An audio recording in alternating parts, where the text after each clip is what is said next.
Until next time, stay rice. I can't say rice. What do you do with rice? Okay.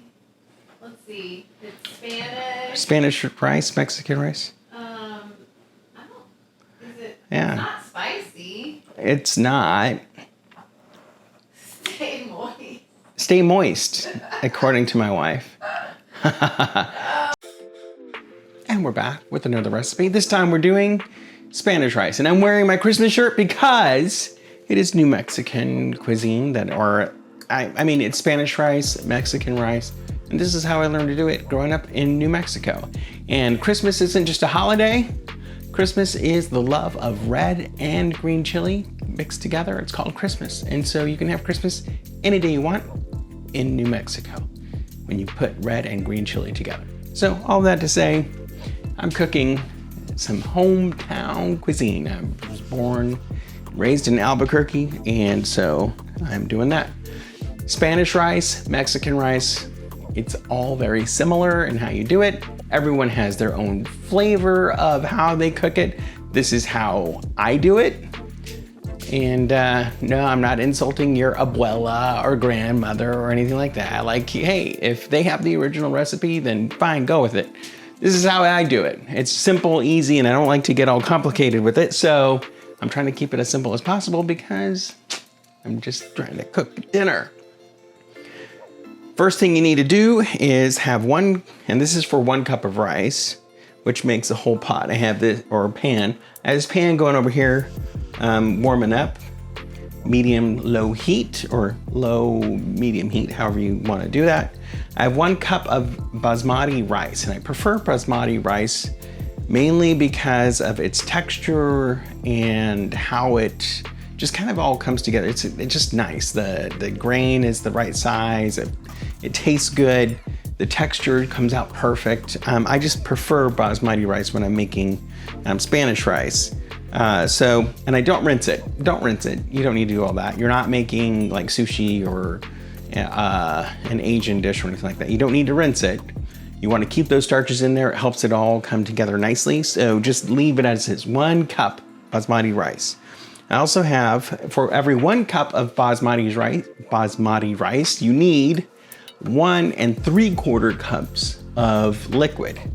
And I don't use water. I use chicken bone broth, mainly because this is low in sodium, but it has a lot of flavor in it. And if you just use water, water's nothing, doesn't taste like anything. So you want to flavor it with something. So you can use chicken broth to do it. I'm using bone broth. It's lower in sodium, like I said. 1 3/4 cups. I have 1 just normal garden tomato that I will cut up. I have half of sweet onion here. I have 1, 2, 3, 4 cloves of garlic, salt and pepper to taste. But the key ingredients that you're gonna need is this tomato bouillon with chicken flavor. And I don't know, you can buy it at the grocery store. I think Walmart carries it. So it has this powdered form. And then also the chicken bouillon is this one.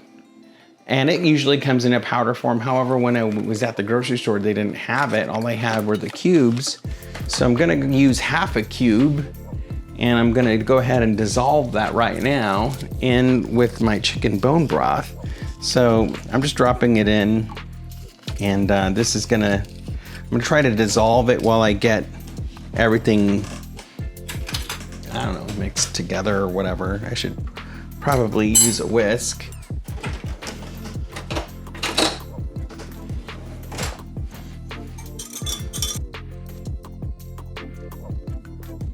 I also need a tablespoon here. I'm gonna use about 2 tablespoons, or at least 1 tablespoon of this tomato bouillon. So first things, we gotta get our vegetables cut up. This goes really fast when you're cooking it, and we're gonna use a couple tablespoons of olive oil. But then you let it sit for about 20 minutes, and so we'll get to that part later. But the first thing is prep all of your vegetables first, because that's gonna be You want to cook it, and then as the rice is going, it's all going to go very fast. You can't leave your rice unattended. So I'm going to go ahead and dice my onions fairly small. Part of the reason I do that is because, one, our daughter doesn't like onions, and if they're small in there, she doesn't notice that they're there. And two, I think the texture belongs more with the rice than it does in with the onions. So just to get it cut up here well enough.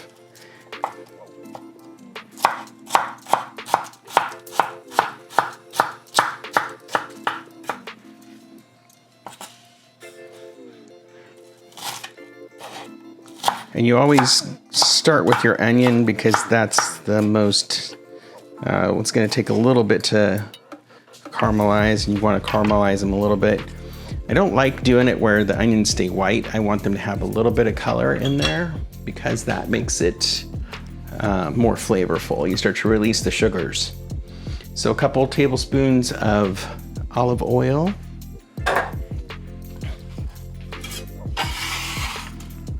Go ahead and put my onions in.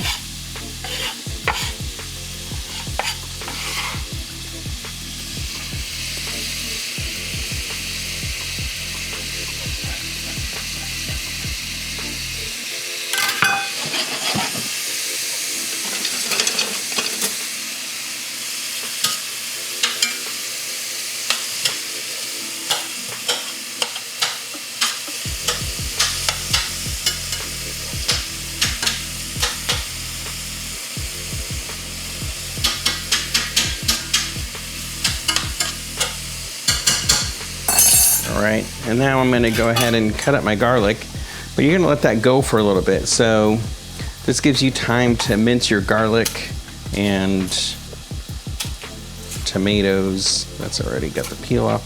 And to get the peel off, you just do a light pressing, light smash. You see it just falls right out of the skin and comes out. So, well, I say that, and then this one's like, no.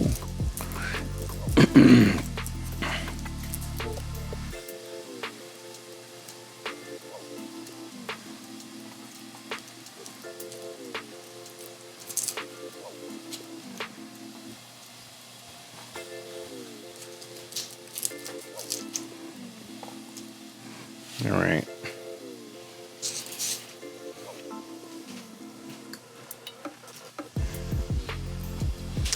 We're just gonna take our garlic, smash it.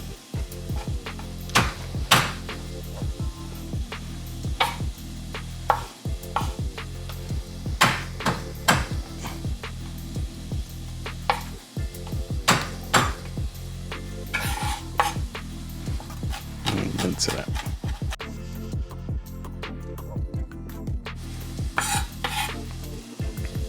All right, so my garlic's minced up. I'm gonna go ahead and move that over. I don't wanna add the garlic in yet until the onions have had time to caramelize a little bit because the garlic will go really fast. So just cut it up and get it ready. Next, we'll do our tomato.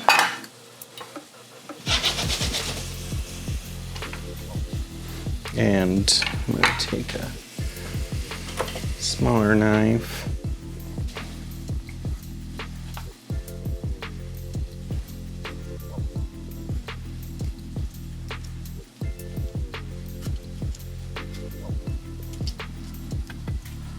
Pop that out.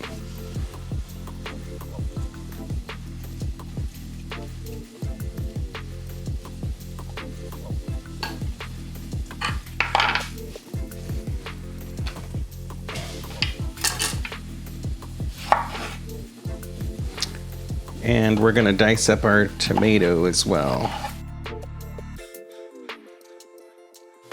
All right, and you probably don't need a whole tomato for this recipe, but depends on the size of your tomato. This was fairly large. I'm gonna go ahead and just leave it at that. All right, let's check over here.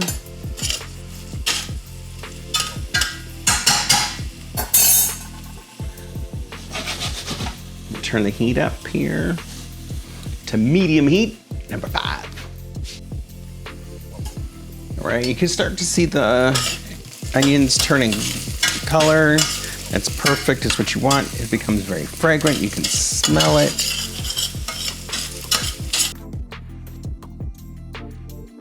So once it starts to turn brown a little bit, that's perfect. We're gonna go ahead and our garlic so that it can start to cook with the garlic.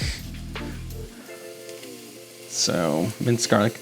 Always try to use fresh garlic whenever possible with this recipe. It just works best.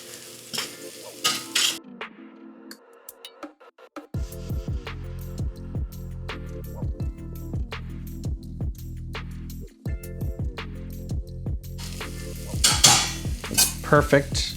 I'm gonna go ahead and add our rice, and we're gonna basically cook the rice a little bit. I don't know, maybe I say cook it, but it's almost like frying. This is really important. You can't just leave it on here. You gotta keep stirring. And you're stirring until the rice turns a golden brown color. Make sure it's all coated in the onions and oil. And the key to this is to keep stirring. You never let it sit because it'll burn quickly. So always be stirring the rice, and you'll start to smell it. It gets this like kind of nutty flavor, and it has a golden brown texture to it as well. So don't ever leave it unattended. Don't just throw it in there, walk away. You have to keep stirring it and keep an eye on it.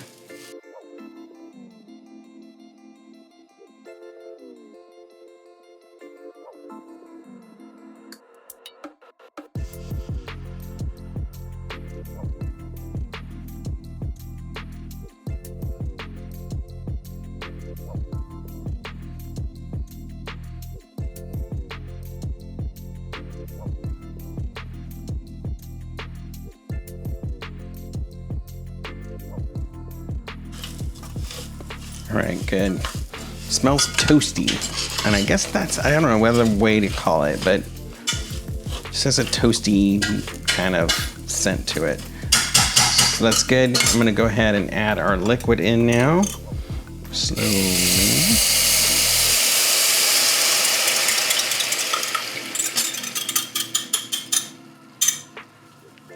All right. And stir this up. I still see some of that bouillon there. I'm gonna try to break it up. It's easier in the warmer water. There we go.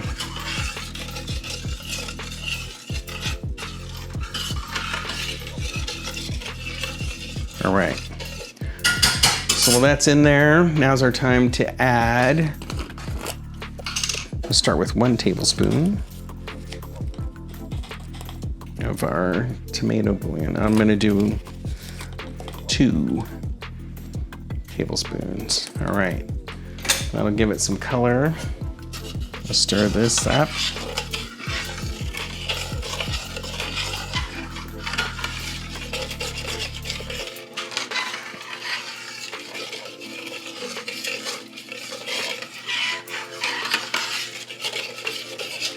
And just, you're stirring it to get anything that's stuck to the bottom of the pan. You don't want any rice sticking or anything. Just stir it to get it up. And we're gonna leave it on medium heat until it starts to boil. So I'm gonna go ahead and add my tomatoes now.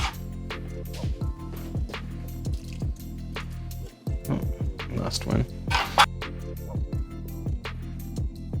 And this is where you also add your salt and pepper to taste. Now, the bouillon itself is very salty, so you don't need to add a lot. If anything, I just had a pinch here, and then after it's done cooking, I'll taste it and see if it needs anything else. And I might add a little bit more if it needs it. If not, that's fine, but really just a pinch of salt.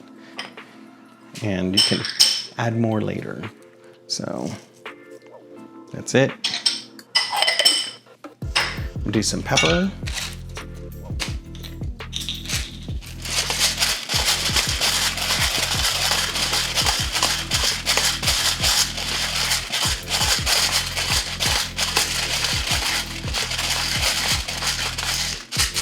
All right, and if you don't have fresh tomato, you can use those crushed canned tomatoes. That's fine. You can do that. Add that in there.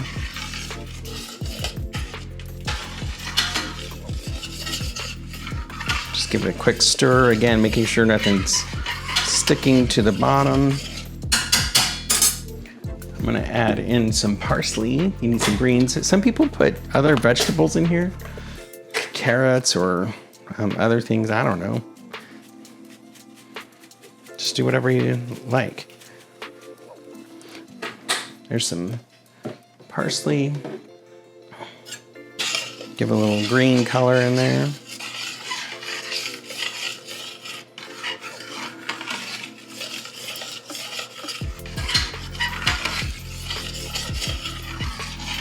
Just like so.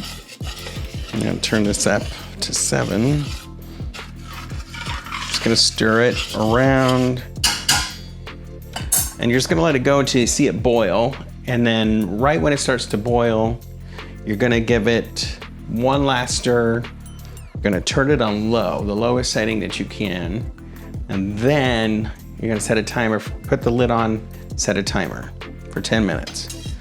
So I can see it now starting to simmer. I'm gonna go ahead and stir.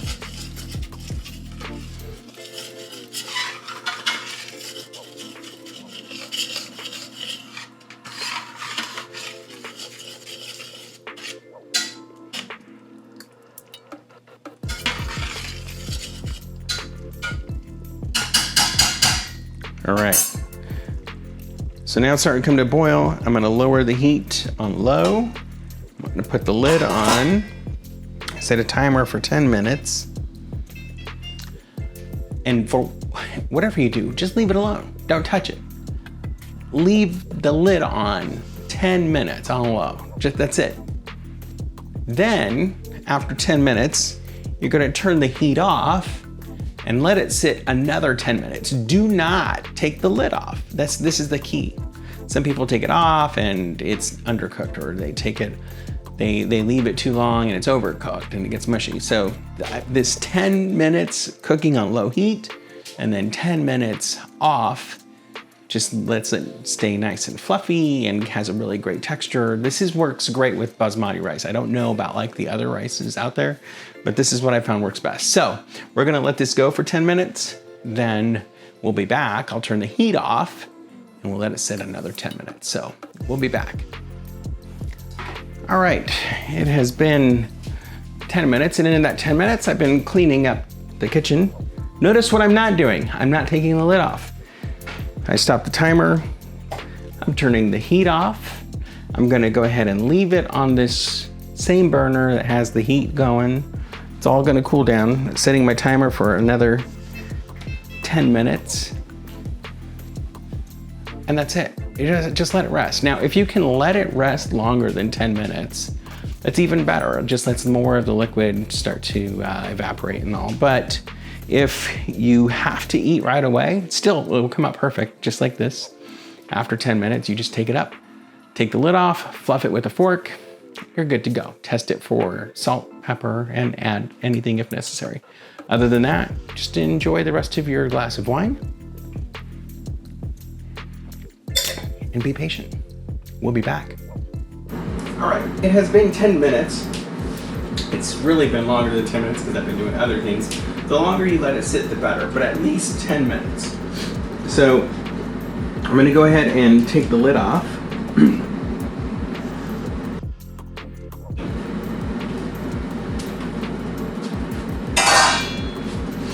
And you can see there's still some moisture, color, but it looks good, right? So you just need to fluff it gently with a fork.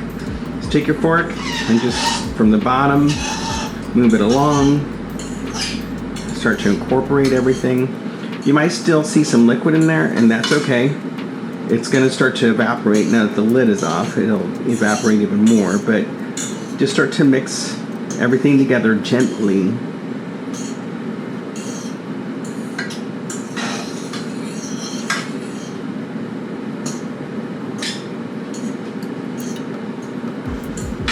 So, and there you have it. Great consistency on this.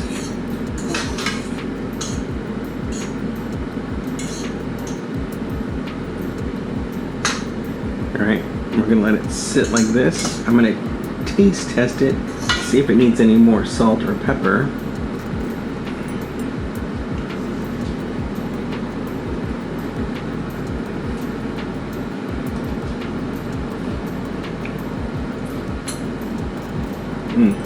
No.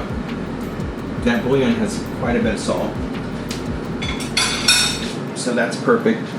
Just a pinch of salt. And I'm gonna take my spoon. So.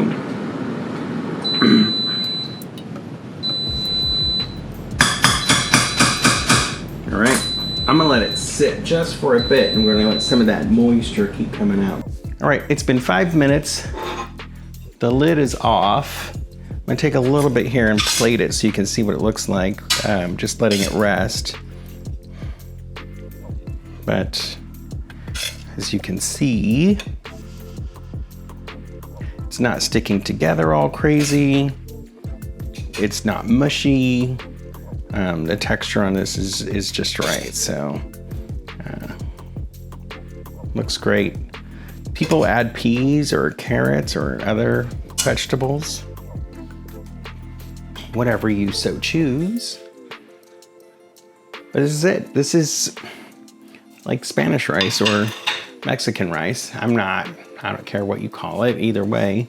It's just how like it was made when I was growing up. So there you have it. Please like and subscribe for more videos. And make sure you leave a comment below. Leave us maybe some of the things that you do with your Spanish rice. Different vegetables or things that you add, different types of rice, how you cook it. Let us know if you try this and you enjoy it.